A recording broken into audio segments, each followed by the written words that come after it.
Hello, my dear psychology enthusiasts. I'm Tanya, and I welcome you all to my channel Psyched by Tanya. In the last session, we discussed the information processing approaches to intelligence, जिसमें we started with the triarchic model of intelligence and the past model of intelligence. Then we discussed about the interplay of nature versus nurture, जिससे individual differences आते हैं in intelligence. And I also introduced you to the concept of IQ, जिसको आज हम further continue करते हुए पढ़ने वाले हैं. Okay, so without any further delay, let's begin. Okay, so let us now quickly proceed with the chapter. IQ scores are distributed in the population in such a way that the scores of most people tend to fall in the middle range of distribution. इसका क्या मतलब है कि average जो score आता है वो middle में आता है. अगर हम 0 to 100 देख रहे हैं तो 50s के अराउंड, यानी कि 40 से लेकर 60 के बीच में आपके ज़्यादातर लोगों का स्कोर रहता है. ठीक है. Only a few people have either very high or very low IQ scores. ठीक है. The frequency distribution for the IQ score tends to approximate a bell-shaped curve. जो ये curve है, which we can see, ये इस shape में जा रहा है. This is known as what? A bell-shaped curve. ठीक है. Only a few people have either very high or very low score. और इसी bell-shaped curve को हम बोलते हैं normal curve या normal probability curve. ठीक है. This type of distribution is symmetrical around the central value, यानी कि यहाँ से एकदम एवरेज जो आपका गैप जा रहा है वो सेम जा रहा है. ठीक है. सिमेट्रिकल फिगर बनता है ये. एंड इस सिमेट्रिकल जो सेंट्रल वैल्यू है उसको हम क्या बोलते हैं? Mean. And the mean of the IQ scores is 100. ठीक है. The mean IQ score in the population is 100. People with IQ scores in the range of 90 to 110 is said to have normal intelligence. जिनकी below 70 होती है they are supposed या suspected to have intellectual disability. ठीक है. While persons जिनकी 130 से भी ऊपर IQ है या 130 के अराउंड IQ है, they are having exceptional talents और इनको हम गिफ्टेड इंडिविजुअल्स भी कहते हैं. They are extremely very much smarter in every area of their profession. ठीक है. All persons do not have the same intellectual capacity. यहाँ पर आपका NCERT का भी एक क्वेश्चन बनता है एंड एग्जाम में भी क्वेश्चन आ जाता है. ठीक है. All persons do not have the same intellectual capacity. Some are exceptionally bright and some are below average. One practical use of intelligence test is to identify the person जो कौन से extreme पर है. क्या वो डिसेबल्ड है, क्या वो गिफ्टेड है, उनमें क्या टैलेंट है, ये सब हमें आइडेंटिफाई करने में इंटेलिजेंस टेस्ट हेल्प करते हैं. ठीक है. ये जो टेबल है यहाँ पर ये भी बहुत इंपॉर्टेंट है, मतलब समझने के बेस पर इंपॉर्टेंट है. क्वेश्चन तो मैंने नहीं देखा है अभी तक. ठीक है. तो ये इंपॉर्टेंट है. यू कैन सी कितना ज़्यादा एवरेज जो आपका स्कोर जा रहा है वो बहुत ही सेंट्रलाइज्ड और सिमेट्रिकल स्कोर है दोनों एक्सट्रीम्स पर. So that is thing. Okay. You will notice that about 2% of the population have IQ above 130, जो हमने ऊपर टेबल में देखा. एंड सिमिलरली बिलो जो आपका 70 है उसमें भी सिमिलर परसेंटेज लाई करती है. The persons in the first group यानी 130 से ऊपर are intellectually gifted and the second group are intellectually disabled. Deficiency है उनमें. ठीक है. These two groups deviate considerably from the normal population in respect of their cognitive, emotional, motivational characteristics. जो 130 से ऊपर है वो इस सब चीज़ों में एक्सेप्शनल है और जो डिसेबल्ड हैं वो इसमें थोड़ा सा कहीं ना कहीं लैक करते हैं. ठीक है. और उसमें भी वेरिएशंस होती है. जो इंटेलेक्चुअल डिफिशियंसी है वो भी वेराई करती है कौन से लेवल पर डेफिशिएंसी है. ठीक है. जिसको अब हम पढ़ेंगे. वेरिएशंस इन इंटेलिजेंस, जिसमें intellectual deficiency now we are going to start. On the one hand are gifted and creative persons we discussed briefly earlier. ठीक है. On the other hand there are children who face enormous difficulty in learning even very simple skills. छोटी छोटी चीज़ें खुद से अपने काम कर लेना, खाना खा लेना, ये इन चीज़ों में भी लोगों को स्ट्रगल होता है. Those children who show intellectual deficiency are termed as intellectually disabled. ठीक है. As a group there is a wide variation among the intellectually disabled. मैंने जो बताया लेवल ऑफ डिफिशियंसी भी वेराई करता है. ठीक है. The American association on mental deficiency AAMD, इन्होंने इंटेलेक्चुअल डिसेबिलिटी को कैसे डिफाइन करा? सिग्निफिकेंटली सब average general intellectual functioning existing concurrently with deficits in adaptive behaviour and manifest during the development period. अब इसमें से हमें 3 पॉइंट मिलते हैं. एक तो सिग्निफिकेंटली सब एवरेज जनरल इंटेलेक्चुअल फंक्शनिंग, जो एवरेज लोगों की लेवल है फंक्शनिंग करने की उससे कहीं कम ये लोग पढ़ते हैं. Then they are having deficits with adaptive behaviour, वो ईजिली अपने एनवायरनमेंट से अडेप्ट नहीं कर पाते, चीज़ें नहीं सीख पाते, एडजस्ट नहीं कर पाते. ठीक है. एंड ये चीज़ें हमें देखने को कब मिलती है, कौन सी एज में स्टार्ट होती है, ड्यूरिंग द डेवलपमेंटल पीरियड. ठीक है. This definition points to three basic features. First, in order to be judged as intellectually disabled, a person must show significantly sub-average intellectual functioning, जो क्या होगा IQ below 70 को ऐसा माना जाता है. ठीक है. The second is deficits in adaptive behavior. Adaptive behavior क्या होता है, एक इंसान की कैपेसिटी टू बी इंडिपेंडेंट, खुद के काम खुद से कर लेना. ठीक है. वो अगर कोई इंसान नहीं कर पा रहा है तो they will be considered in this category. And the third feature is कि इसको आप 0 to 18 years यानी आपका developmental period के बीच में manifest हो जाएंगी. You will be able to see the differences. Individuals who are categorized as having intellectual disability show significant variation in their abilities, ranging from those who can be taught to work and function with special attention and care. किसी को आप सिखा दो, किसी से काम करवा लो, कुछ ना कुछ छोटे छोटे उनको टास्क देकर चीज़ें सिखाई जा सकती है. एंड एक लेवल पर होते हैं जिनको बिल्कुल ट्रेन नहीं कराया जा सकता और उनको थ्रू आउट अपनी लाइफ जितना भी वो लोग जीते हैं उनको कॉन्स्टेंट केयर रिक्वायर्ड होती है फॉर इवन माइन्यूट टास्क. ठीक है. You have learnt earlier that the mean IQ score of the population is what? 100. These figures are used to understand the categories of intellectually disabled. ये जो numbers हैं यही आपको categorize करने में help करेंगे. The different levels of intellectual disability are mild. ठीक है. mild में क्या हो गया, IQs till 55 to 70. ठीक है. Then moderate 35-40 की रेंज से 50-55 तक. Then severe which is 35 to 40, यानी कि बेसिकली आपका 20-25 से लेकर 35-40 तक ये रहता है. एंड देन प्रोफाइल जो 25 से भी बिलो IQ स्कोर लेकर आ रहे हैं. ठीक है. Although the development of people with mild disability is typically slower than of their peers, यानी कुछ बच्चे होते हैं जो छोटी छोटी चीज़ों में स्ट्रगल कर रहे हैं, काफ़ी माइन्यूट सा उनमें लैकिंग होता है ऑफ दिस इंटेलेक्चुअल हैबिट्स, तो उनको हम माइल्ड में डालते हैं. ठीक है. मॉडरेट क्या हो गए, अच्छा ठीक है. ठीक है. They are slower in learning than their peers. They can function quite independently, अपना काम कर सकते हैं, वो फैमिलीज़ भी संभाल सकते हैं. They can have their own family and jobs भी कर सकते हैं. They can be train to do so. ठीक है. फिर इंक्रीजिंग लेवल पर क्या आता है, मॉडरेट डिसेबिलिटी. ये लोग लैंग्वेज, मोटर स्किल्स और काफ़ी सारी चीज़ों में पीछे छूटते हैं अपने साथ के एज वाले लोगों से, लेकिन हम इनको सेल्फ केयर स्किल्स एटलीस्ट सिखा सकते हैं कि आप खुद का ध्यान रख लें. ठीक है. They need moderate degree of supervision in everyday task. उनको एकदम ऐसे हाथ करके हर चीज़ नहीं बतानी पड़ेगी, बट उनका ध्यान रखना पड़ेगा. Their task have to be supervised. ठीक है. Individuals with profound and severe disability are incapable of managing life. उनको फैमिली भी नहीं वो लोग मैनेज कर पाते. They cannot do any task होती है उससे, उनको constantly care required होती है and they cannot manage their lives themselves. Intellectual giftedness. Intellectually अब ये एकदम अपोजिट जाएगा. Intellectually gifted individuals show higher performance क्योंकि उनके अंदर potentiality ही इतनी ज़्यादा है.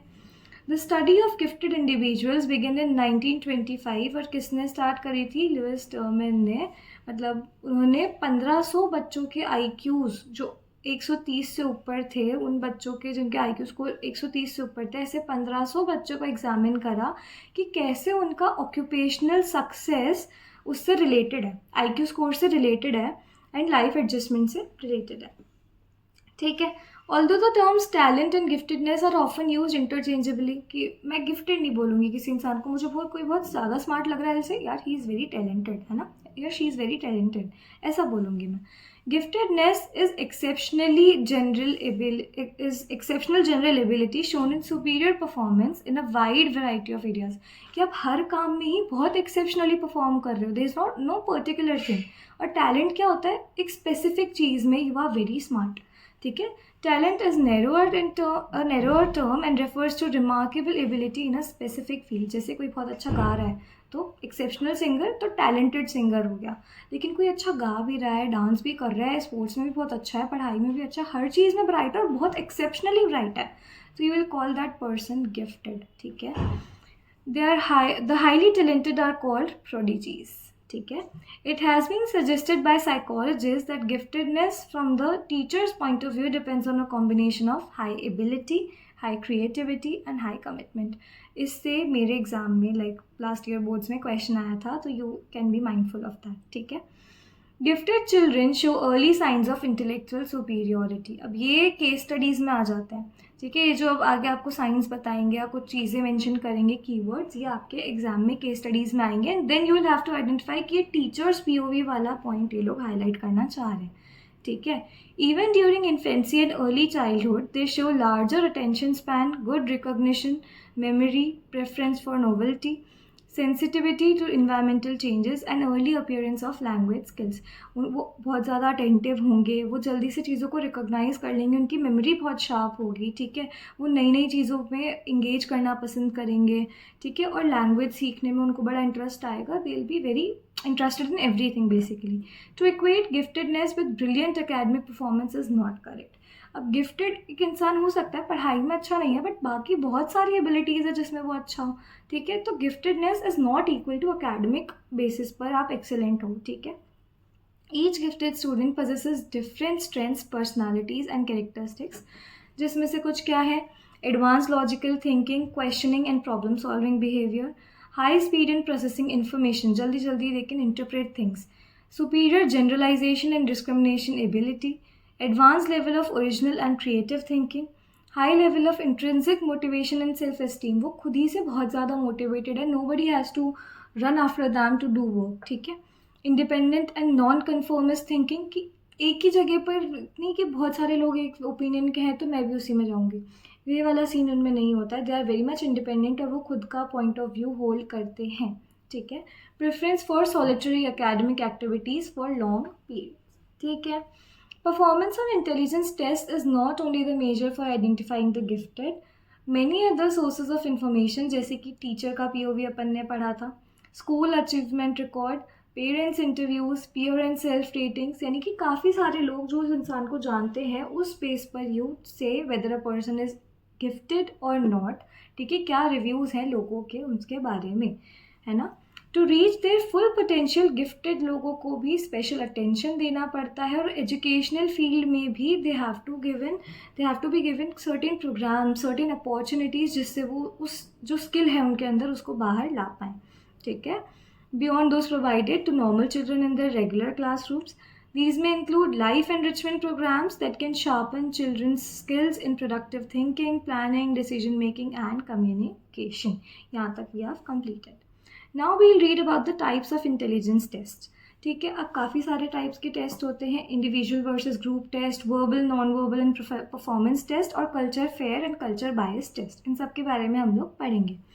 Intelligence test are of several types on the basis of the administration procedure, यानी आप एक इंडिविजुअल से कर रहे हो या पूरा बहुत सारे लोगों को एक साथ टेस्ट दे रहे हो.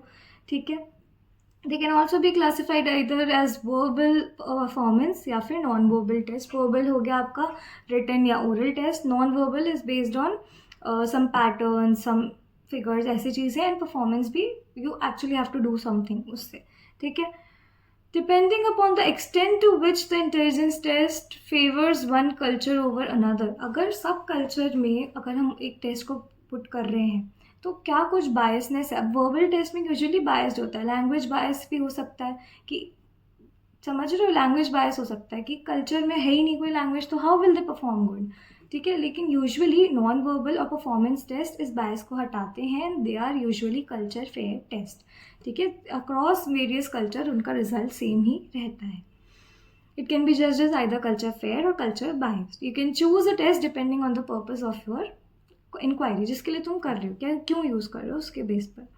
इंडिविजुअल और group test. An individual intelligence test is one which can be administered to only one person at a time. Group test आप काफ़ी सारे लोगों को साइमल्टेनियसली प्रोवाइड करा सकते हैं. इंडिविजुअल टेस्ट में क्या चाहिए आपको? एक टेस्ट एडमिनिस्ट्रेटर चाहिए जो उस पर्टिकुलर इंसान से एक रेपो फॉर्मेशन करे, उसको थोड़ा कंफर्टेबल फील कराए, एंड देन उस पर्टिकुलर इंसान से आपके रिस्पॉन्सेज लिए जाएंगे. ग्रुप टेस्ट में ऐसी कुछ रेपो फॉर्मेशन रिक्वायर्ड नहीं है. एक क्वेश्चन आए या टेस्ट पेपर सबको एक साथ डिस्ट्रीब्यूट किया जाता है. जो हमारे यूजुअली टेस्ट होते हैं वो उस टाइप के होते हैं, and they are asked to give the responses.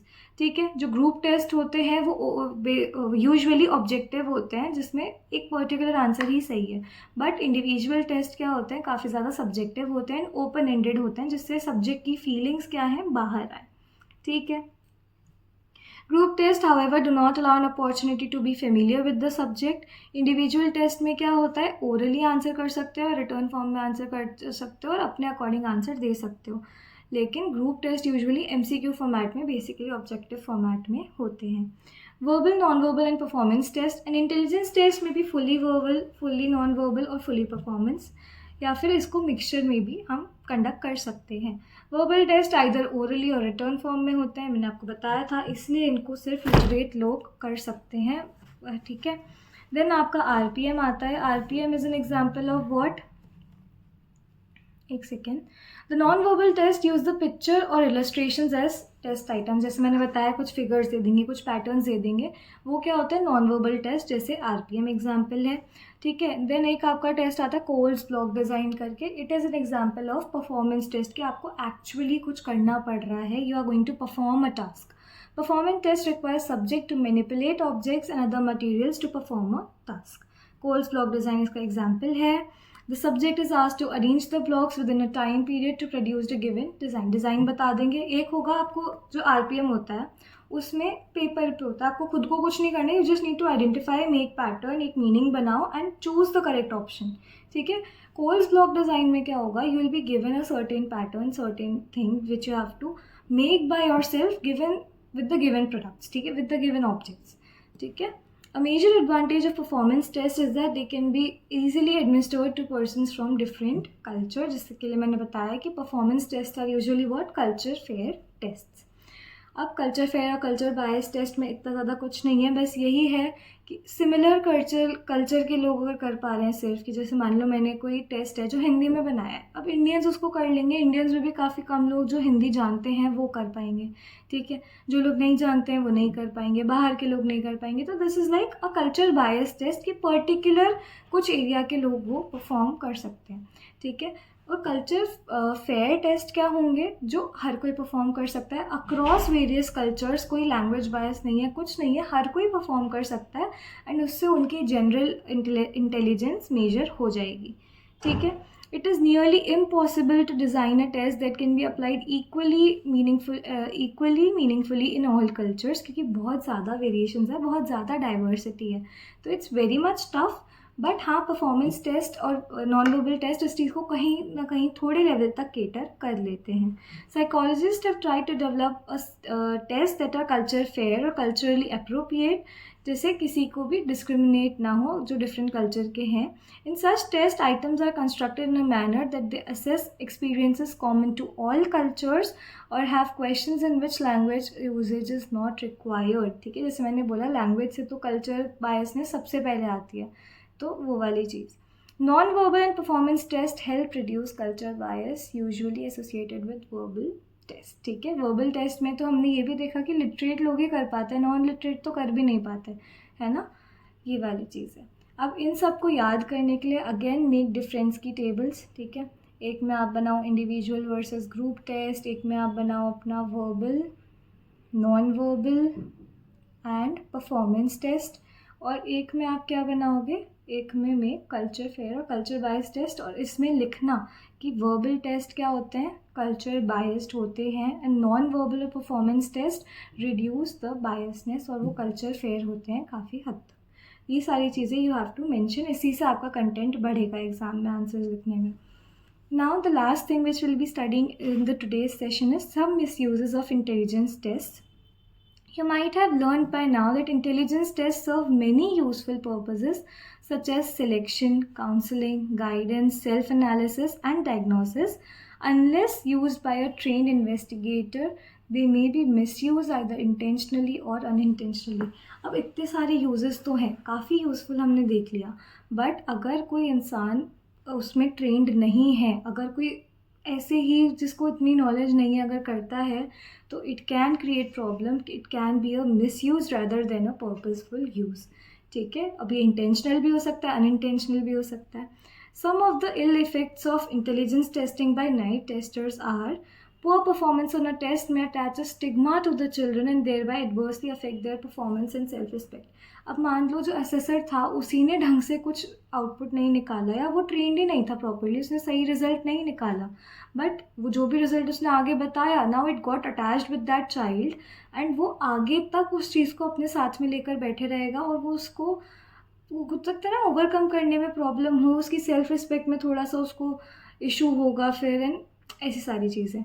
The test में इन्वाइट डिस्क्रिमिनेटिंग प्रैक्टिसेस. अब आपने बता दिया कि मान लो ऐसा ऐसा है, a person is not that intelligent, तो हो सकता है अब लोग उसका पीओवी ऐसा बना लिया, यार इससे तो नहीं होगा, एंड उसको अपॉर्चुनिटी भी नहीं दे रहे. ठीक है, so that is the thing. Administering a test based biased in favor of middle class and higher class population may underestimate the IQ of children coming from disadvantaged sections of the society.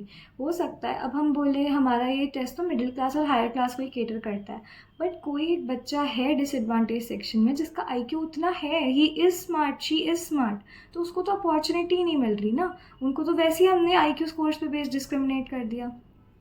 ठीक है. Intelligence test do not capture creative potentialities and practical side of intelligence. ये वाली जो चीज़ है ये आगे जब हम क्रिएटिविटी एंड इंटेलिजेंस पढ़ेंगे और क्रिएटिविटी टेस्ट जो होते हैं उनके बारे में पढ़ेंगे, वहाँ पर लाइन काम आएगी. इंटेलिजेंस सिर्फ अकेडमिक या थोड़ा सा जो होता है ना माइंड वाली चीज़ों पे ध्यान देता है, क्रिएटिव साइड जो होती है इंटेलिजेंस की उसको वो केटर नहीं करता है. ठीक है. And they do not relate much to success in life. ये सिर्फ एक बेसिक मेजर है जो हमने पढ़ा था ना फर्स्ट इंट्रोडक्शन में कि इंटेलिजेंस टेस्ट आपको स्कूलिंग का वो बताते हैं कि स्कूलिंग में एक इंसान कितना अच्छा स्कोर करेगा, but usually it is not associated to your success. आपके पास काफ़ी सारी और एबिलिटीज़ हो सकती है which may help you succeed in your life. Intelligence can be potential factor for achievement in various spheres of life, लेकिन not the only factor. It is suggested that one should guard against such erroneous practices associated with intelligence tests and take the help of trained psychologists to analyze an individual's strengths and weaknesses. ऐसे नहीं किसी को knowledge नहीं है और वो उठ गए और सबको अपना ट्रस्ट दिलाकर कि हाँ I am very much smart, कि मेरे को एकदम अच्छे से सब कुछ आता है, मैं ट्रेंड हूँ, वो करने लग जाए. It can be a very big misuse of intelligence test और वो बहुत ज़्यादा हार्मफुल हो सकता है फॉर दैट पर्टिकुलर सब्जेक्ट जिस पर वो टेस्ट होगा. So it should be noted कि एकदम अथॉरिटी के साथ एंड एक प्रॉपर ऑथेंटिकेट जगह पर जाकर आप टेस्टिंग वगैरह जो भी कंडक्ट होनी है वो हो. So that was it for today's class. Now in the next session we will be discussing about intelligence testing in India and we'll continue the chapter further. Till then, take care and bye bye.